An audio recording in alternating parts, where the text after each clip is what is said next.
tusaalooyin gaaban baa idin siinay waagii qolyahan meelaha ay wareejinayeen maxkamadaha Kenya koofiyadahan lagu xaraboodo lama soo gali kartaan maxkamadaha waa inaad siibtaan oo dhigtaan marka ma Soomaaliya midaan aan qabo kale iyo koofiyada diineed bidhaanadaha caadkii kuwan iyo waa la galga maxkamadaha qaaliga markuu soo galana waa loo istaagaa dad istaaga weydana ya bangaani kala dib lagu celinayaa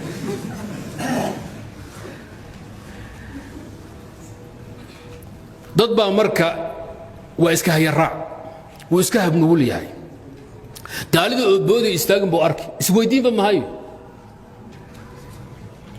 maalinka u horeysay ya markii la istaagay baan iska fadhiistay balbayna kugu jabinayaan dad xurma faraad ka xilata ma dhaqaaqinba qoliyo ila socday waa ayagu waa iska kaceenba korbar u fiiro maxaa u istaagtay hada dadka dhaba wada kacay hada soo ila isweydiiyay ma waxa igu daran nin doctor jaamac islaamiya ka soo baxay qism shariica bantaatiinki dadkii soo booqday maxkamadda igu buu ahaa soo garab taag aan fadhino kursi ku fadhino yay gaalkii xubaan qaadi ah laba soo galay haw waa booday wadaadki dhab waa qabtay uu iska kay dhuftay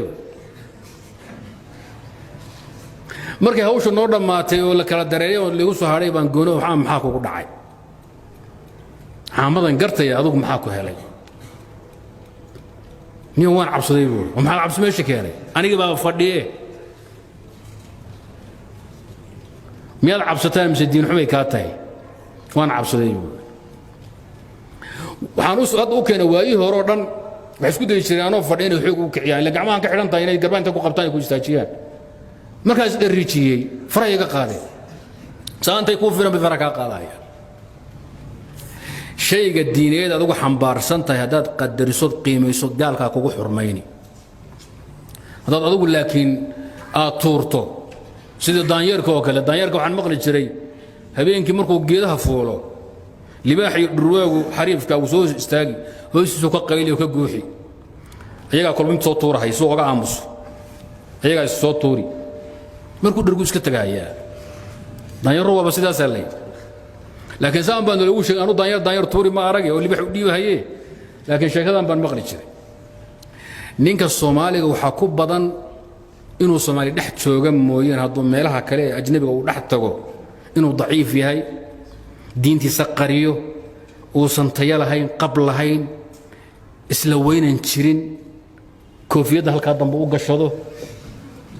dafiro wuxuu aaminsan yahay dhaqankiisu ka tagi ummadaha kale golxkoodii wata sanamyadooda wata sanamkoodii iska daawac gale ka Soomaaliga afkiisu inkiraya ya tahay Afrika ka timo Soomaaliya tamay Soomaali mi maxaa ta Kenyaati Soomaali baa tamay Ethiopian baan ahay wuxuu ka baqayaa inuu dib loogu geysto Soomaalinimada ama Islaamnimo uu sheegtay ruux waa inuu aziis noqdo sharaf iyo gabonimo iyo dadnimo iyo qab waa inuu ku jiro duqeydii in la isleen ma ahaan jirin ma aqaan cudurku meelu ka yimid sida way dhaami jireen oo qoliyii taariikhdina wax ka qoray waxay yiraahdaan ninka Soomaaliga waxa tilmaantiisa kow ka ah annahu aziizun akhriya shakiib arsalan boqol ila wasana koor wuxuu idan ka qoray muqdisho maray kismaayo maray berbero maray hargeyso maray dhulkaas oo maray Itoobiya dhax qaaday Addis Ababa maray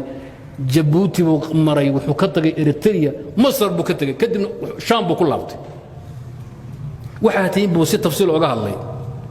niman dhooban madmadow reebaarahana u ekeyn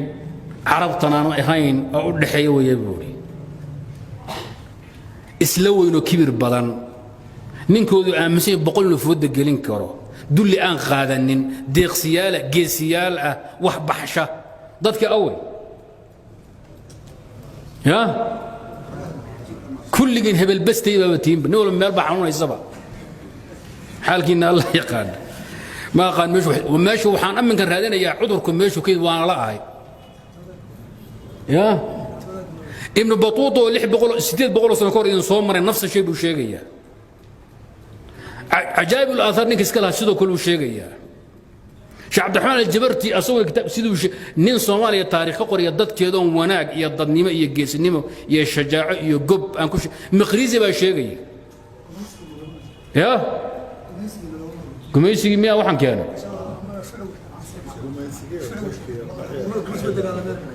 Maqrizi wuxuu leeyahay waxaan kula yaabay nimankan madoo dhooban buu kula yaabay qaahiro noogu yimaadaan ayagoo xir oo cilmi doon noogu yimaadaan qalcad weyn bay ku lahaayeen Masar ku lahaan jireen Soomaalidu oo wax ku bartaan oo ganacsatada dhaqaalaha bixiyaan bay ku lahaan jireen wixii dhaw lagu kala tagay waxaan kula yaabay wal carabta xataa way iskala weeyeen buu carabta iskala weeyeen Afrikaan kale hataa way yasahayaan dunida dhan bay qoorsan hayaan buu nimankan madoo foosh xuna qalabsan kibirkan meesha ka keenan garan waayo buu ingiriisku u horeeyay yimid Soomaaliya buugta qoran akhriya taariikhda Soomaaliyeed nimankan duqeyda hiirada halka joogtay iska qaba labada maxamuud iska qaba iyo usha dheer ee lagu saaran haya markii geedaha fadhiyaan ay xaajoonayaan waxaad moodaa buu nimanka UK ka talin jireen iskala sareeyaan nin walba wanaaga idinku sheegaya dadnimadaas waxaad idin baabaashay waa in dib loo baaro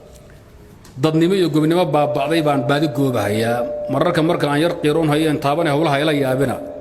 meeshii hore aad ku noqotaan baan doonayo marka anna idin ka faa'iido oo duliga iska tuurtaan tolka hadduu wax noqday aduguna waxbaad noqonaysaa ninkii laga sheegay yiri odaygii suufiga ay ururin hayay geela ee yiri meel buu intuu xariiqo goobay buu ninka hal bixiya baa jannada galaya meesha goobay wuxuu halka aan goobay wareejiyay waa jannadii jannatu cadni weey hal ninkii maanta ku yabaho ziyaaro baa jannada galaya nin baa hal bixi dhex istaag bur meesha ayada ku kala bixi uu dhex istaag ku kala baxsho uu dhex istaag mid baa iska soo dhaqaaqay oo markaas dhex istaag waraashi away tolkay geelay bixi ma ku jannada tagay buu tolkay geelay bixiyeen baana ku jannada galay buu waxaan oga jeedaa marka dad idinku hagaagtaan أنا وحبا رهي لها